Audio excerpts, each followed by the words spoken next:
Good morning, good morning. So at this point in our unit, we have discussed translations, which simply just move from one place on the coordinate grid to another place, okay, using a vector. Then we have also discussed reflections. So reflection happens across a line, over a line. And that line can be the x-axis, the y-axis, the line y equals x, etc. So today, what we're going to jump into is rotations and dilations. A rotation, just like we discussed for a translation and a reflection, it is a rigid motion. And I want to remind ourselves that in order for a transformation to be a rigid motion, it means that the size and shape will not change.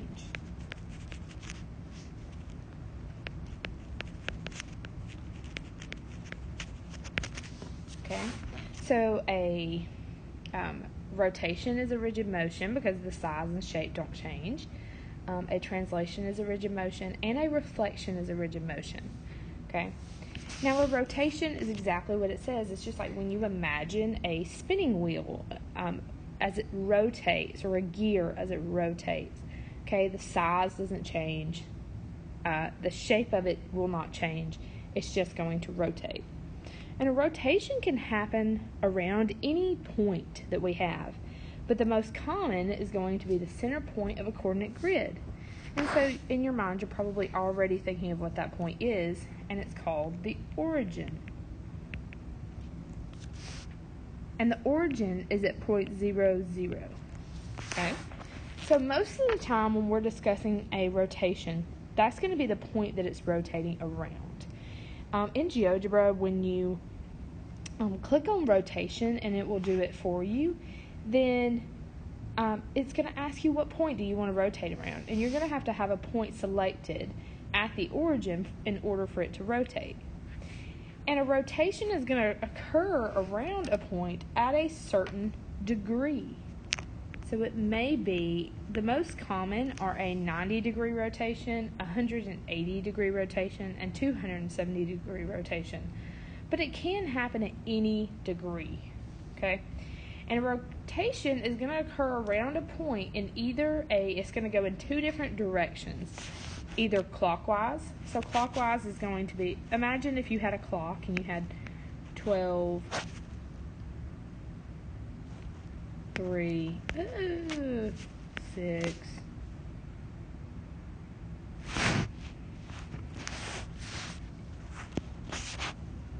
okay, and it's going in this direction, then that's going to be clockwise.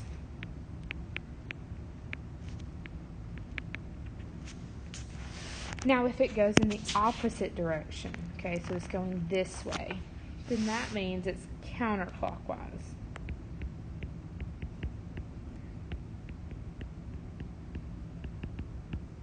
Okay, and our rotations can happen in either one of those directions. That's the direction. Okay, so looking at these pictures, we notice that a rotation is occurring from here to here. And what direction is it going in? It's going in a counterclockwise direction.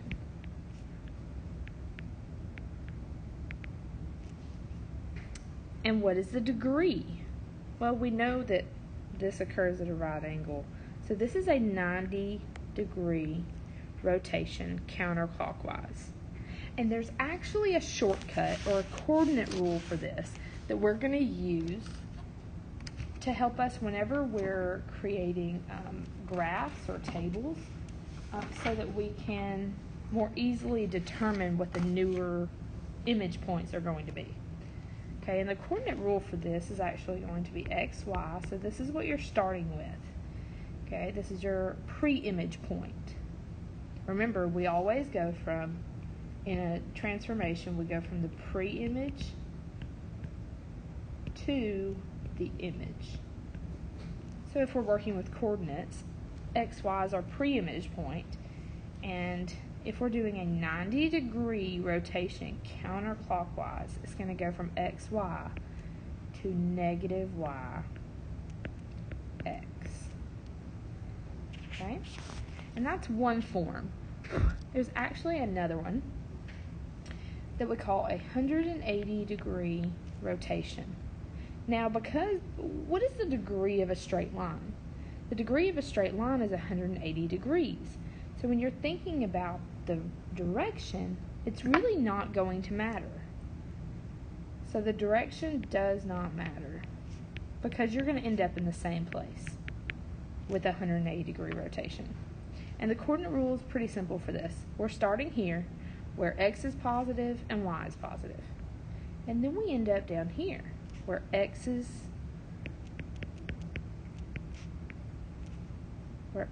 going to be negative and y is going to be negative.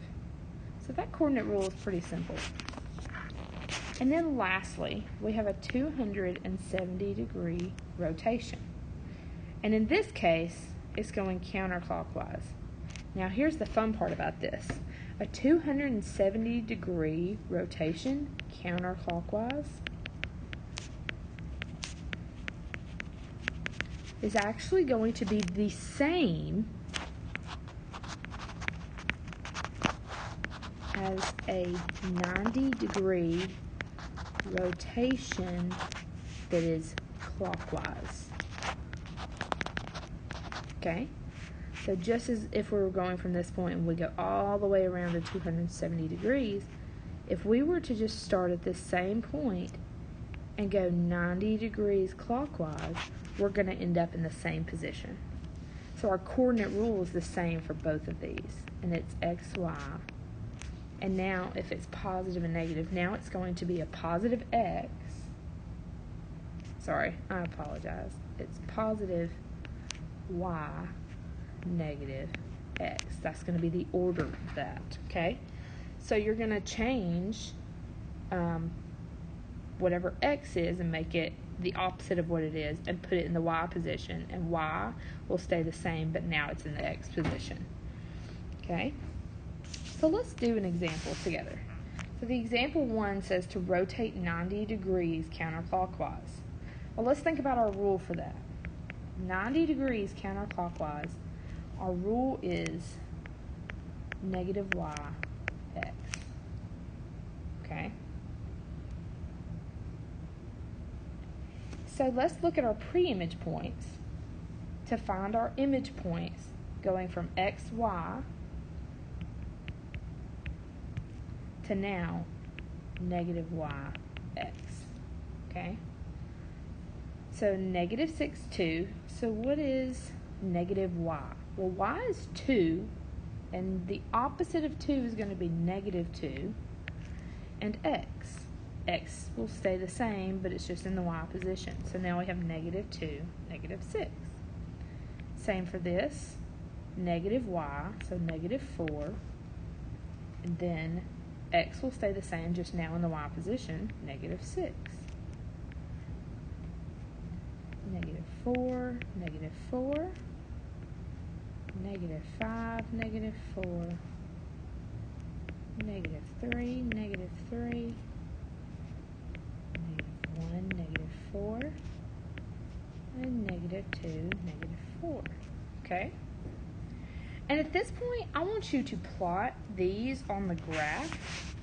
So in order for you to notice how the rotation affects the image. Okay, but you're going to do that one on your own time. You can go ahead and pause this and you can plot it yourself.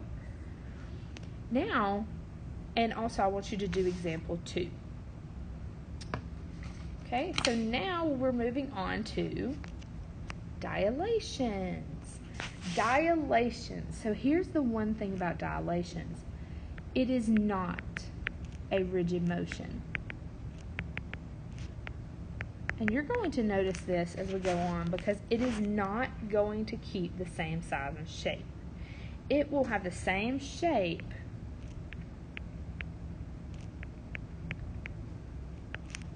but not the same size.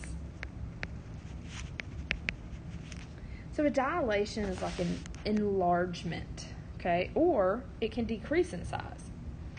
But a dilation is a transformation of a figure that changes the size but not the shape. Okay, so it's going to change the size, but it's not going to change the shape. So in this case, and the pictures are kind of disoriented, but if you look at it, DEF, so DEF down here, is a dilation of ABC. So DEF is the same shape. We notice that they're both triangles, right? But it is not the same size. The thing about a dilation is the corresponding angles. So the measures of our angles is going to be congruent. So they're going to be the same, the measure of the angles. So angle A is going to be congruent to angle D. So that means this angle here is going to be congruent to this angle, okay? The corresponding angles, okay? So same position in both of the triangles. Angle B is going to be congruent to what angle? Angle E. And angle C is going to be congruent to angle F. Okay, so those angles are going to be congruent, the size of the angles. But the lengths are not going to be the same, okay? But the ratios of the corresponding side lengths are going to be equal. So let's say that, what I mean by this is that, let's look at these two shapes here. And again, the orientation is off. I'm not really sure why. But let's say, okay, SR. So that side, what side corresponds to SR? Okay, well, that would be ZY. Okay? Ratios of the side lengths. Sorry, I don't know why I put that. Okay. ZY is going to be equal to, so let's look at SP. So SP over ZW would be the same. Okay, so those two ratios, whenever you find their side length, so SR is 7, ZY is 21, needs to be equal to the ratio between SP and ZW. SP is 5. We don't know what ZW is yet, but we know that it's going to have to be equal. So we can put X here to determine whatever that side length is. You would just do cross multiplication here. So 21 times 5 is 105. And divide that by 7, 15.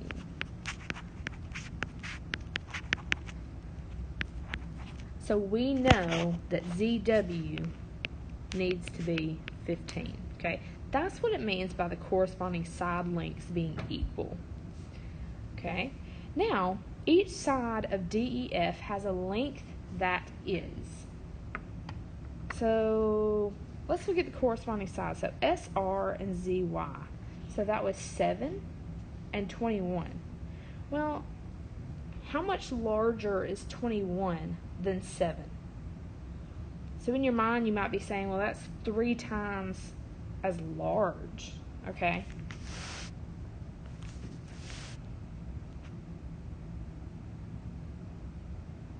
Side of D. Actually, we're looking at DEF, and this is the wrong one, but if we're looking at DEF, so look at the corresponding sides. AB is 2 and DE is 4. How much larger is it? And you might be saying it's twice as large. So it's going to be 2 times the length of the corresponding side of ABC. Therefore, this is something you need to know, the scale factor. Scale factor is like how much larger does it get on every side. So in this case for ABC and DEF, each side is twice as large. Okay, so the scale factor of this dilation is 2. So now we're referencing these 2 figures down here. And for example, we're going to go over example 1 and then you'll do example 2 on your own. But the measure of angle P is 80 degrees. Okay, so this is P.